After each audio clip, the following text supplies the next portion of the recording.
Alex, you ever been driving down a road on your way somewhere and you're trying to get there, but you just can't reach it? And you go for a while, you turn left, you turn right, and then all of a sudden there's nowhere to go. Oh, that's a dead end. Yes, yes. And this is also a dead end.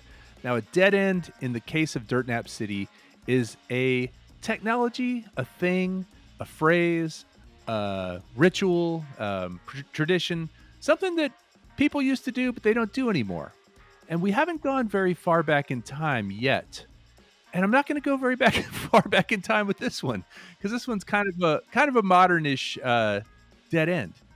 But I want to ask you, have you ever laid in bed and dreamed of the sea? Of the sea. Yeah, like the ocean. Yeah, sure. Yeah. Well, back in the 1800s, there was a guy named Neil Arnott, and he designed this thing called the hydrostatic bed. And it was actually not about sailors dreaming of the sea or landlubbers. It was really about invalid, and it was designed to prevent bed sores. And it was kind of like, now this is the 1800s, it's kind of like a bathtub. It was filled with water with a rubber top, and the water was cold, and they used it for a lot of medical purposes, but it was never really proven to do much for you.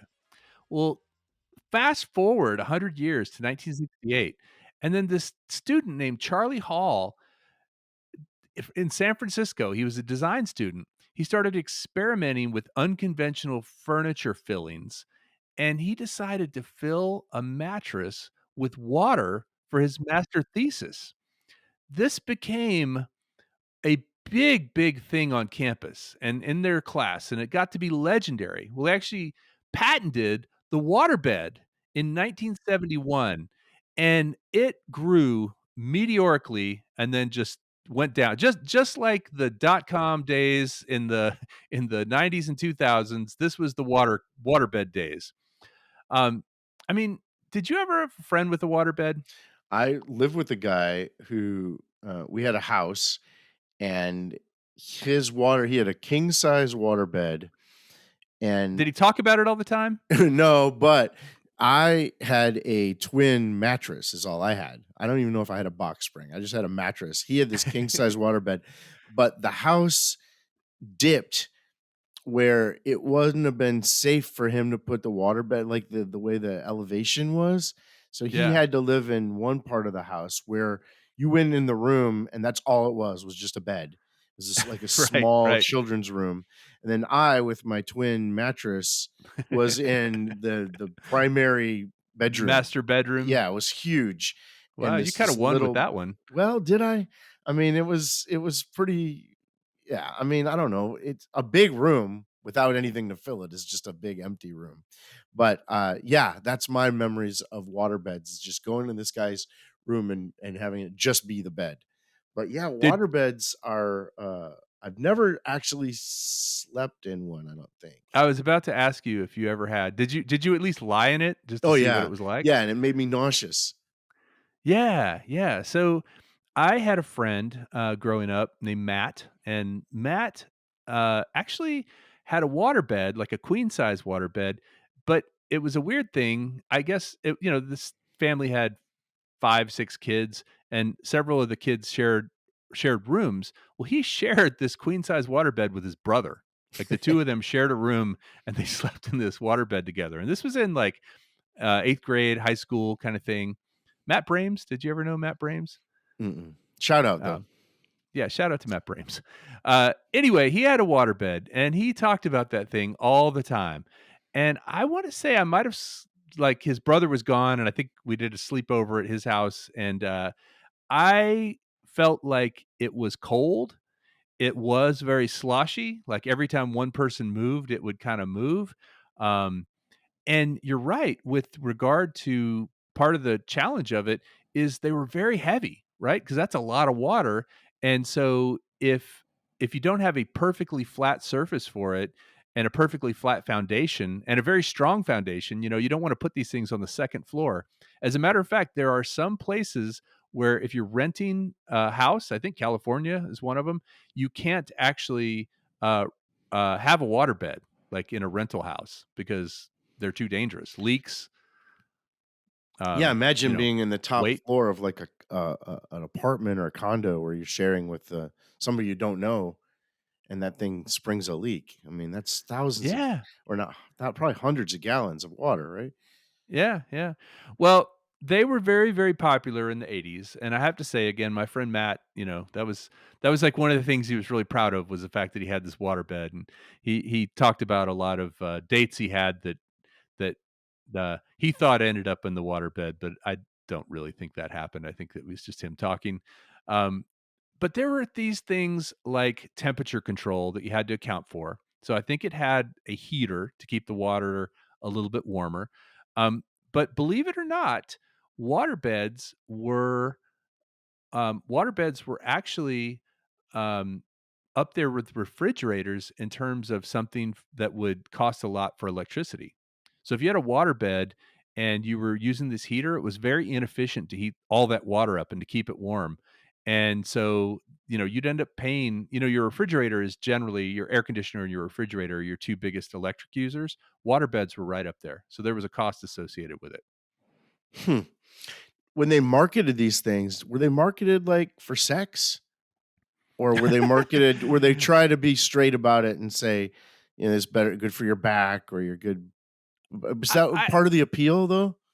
I think it depended on who they were marketing to, of course, but, yeah, I mean, that was the thing Matt would talk about and again, I don't really think he had a whole lot of experience in that department, but I think he liked to Again, brag. shout out. Again, shout out. Now there were different types of water beds, but yes, I think some were supposed to make, back problems better, better support for you. Um, there was the free flow water bed where the water just kind of slashed around. There was what they called the motion water bed, and that one I think had little channels in it so that the water sloshed around, but not randomly. There were hard side water beds, which had hard sides. There was a waveless water bed that had little baffles in it that kept the water from moving around. I mean, I think there were even some clear water beds with lights in them, Where you could so you see could the you could water. Wait, I don't yeah. understand the waveless one. Explain that to me again. So the waveless waterbed had it wasn't just one big chamber. It had these lots of baffles in it to keep the water from flowing. I must imagine like sponges throughout the thing that would block the water from sloshing around. Then what's the point? What are you feeling then? So that you still get the support of the water, but if you're sleeping with somebody and you roll over, it doesn't go "Woo, woo, woo," because in my buddy Matt's bed, like I said, I believe I might have been the only one that he actually slept with in that bed. I don't know for sure, Besides but his but brother. besides his brother, that bed, when you rolled over in it, it definitely. We spent a lot of time hanging out in his room because he was one of the first people to actually have a CD player on our street. Oh, shout out to another episode of Yeah, Dead yeah, Ends. go back and listen to our dead ends. Anyway, the waterbed is something that kind of started losing popularity. It took off in the '70s and '80s. I mean, you don't get anything more '70s than the waterbed. Oh A yeah, mustache, a Camaro, lava and a lamp. waterbed, and a lava lamp. Yeah, those are the most '70 things ever. But I'll tell you what actually killed the waterbed, more than anything else. Can you guess what it was? The technology? Tempur-Pedic? Memory foam. Yeah. Yeah, memory foam was one of those things that all of a sudden, without water, you could have that same because memory foam, I think, does feel a lot like water. It kind of curves with your body versus having springs and a box spring. And you can have memory foam with a box spring too, but it's a different vibe than a water bed. Now, what kind of bed do you currently sleep on? Casper. Shout out to Casper. Oh, If you oh. want us to read a Casper ad right about now, this would be a perfect time to do it. But we don't They have do one. sponsor they do sponsor a lot of podcasts, I believe. Yeah. Purple, Casper, and Lisa. Lisa, yeah. Um, so, there were pillow top beds, there were the traditional just spring beds. We just recently my wife's parents have a house in upstate New York, kind of a summer place they go to that gets boarded up for the rest of the year. It's boarded up right now, but they had some beds in there from, like, the 1940s. And now that supposedly the weight of a mattress after 10 years is double than when you put it in. I'd like to actually test that That because doesn't of sound your right. skin. Just because Because there's no way that uh, you've shed enough skin for your whole I body weight. Come you know on, what? man. I'm gonna Google it right now. Weight of mattress. That's Big Uh, Mattress though that wants you to think at, that. okay, weight of mattress after 10 years. That's what I Google. What happens to a mattress after 10 years? One frightening statistic: the average mattress will double its weight in 10 years as a result of being filled with dead dust mites and other detritus. Facts like these can send even the most skeptical consumer running for the dust mop. I don't understand that because you have a sheet on your bed 100% of the time. So does it Uh, get under the how does it get onto the mattress? I mean, those things are tiny. They're microscopic. They go through the sheet. Unless you have like 300 thread count or something like that, they're just going right through that sheet. There's no way. You're telling me that so a 200-pound man sheds 200 pounds of skin through the sheet and you can't No, see no, it. it's saying that it doubles the weight of the mattress. So if the mattress weighed 50 pounds when you got it, it weighs 100 pounds after Oh, 10 years. oh, I thought you meant it doubled. It's like double your body size. No, no. Now here's 6 signs that you need to replace your mattress. No, here You we wake go. up sore. There's visible signs of wear. Your allergies are getting worse. It's getting too hot. You have trouble sleeping. Or here's the best one: it's over 8 years old. This is I, obviously the Mattress Council. I feel like you're gonna send this episode to like Mattress Mac and get them trying to get them to sponsor this. I would love to have Mattress Mac sponsor us. Gallery It's a couple Furniture of good old presents Dead Ends. Houston boys, right?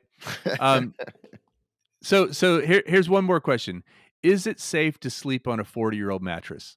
Typically, mattress manufacturers recommend replacing your mattress every 8 years, but according to Consumer Reports, a mattress that's well cared for could last a decade.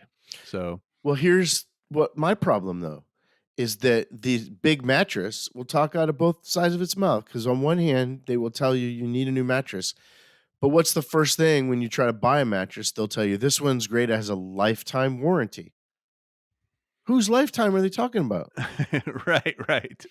Well, I guess all of that said, whether you sleep on a Tempur-Pedic or whatever you sleep on, it's probably not a waterbed. And the waterbed was an interesting little bit of our, uh, I don't know, culture. Seems like a very North American thing, like a U.S. kind of thing, mostly. Yeah, and shout out to Hugh Hefner who probably owned a lot of waterbeds. Right, right. Well, that's another episode of Dead Ends. I did actually commission another poem, but I don't want to get repetitive. But I think this one's actually pretty good. I won't do Maybe this every time. maybe a limerick next time. Ode to a vessel of undulating dreams, your Jeez. vinyl skin a sapphire gleam, Vinyl where skin. slumber cradles like a wave, and cares dissolve, no longer grave. I climb aboard a sinking sigh, a liquid silk embraces high, no springs to jar, no mattress creak, just gentle sway and restful sleep. That's very, very similar to the CD one. Yeah, it really is. Bard. All right, man. Well, thanks for joining us. If you have a waterbed, we'd love to hear from you. How can they reach us, Alex? Not at Dirt Nut City. And what's the guy's name? that you shouted out? Matt Brames. And Matt, sorry, we're just busting on you, man. Yeah, Hard yeah. feelings there. Yeah. Well, he did introduce me to the waterbed, but not in the way he thinks he did. And Matt, if you still have a waterbed, please send us a picture.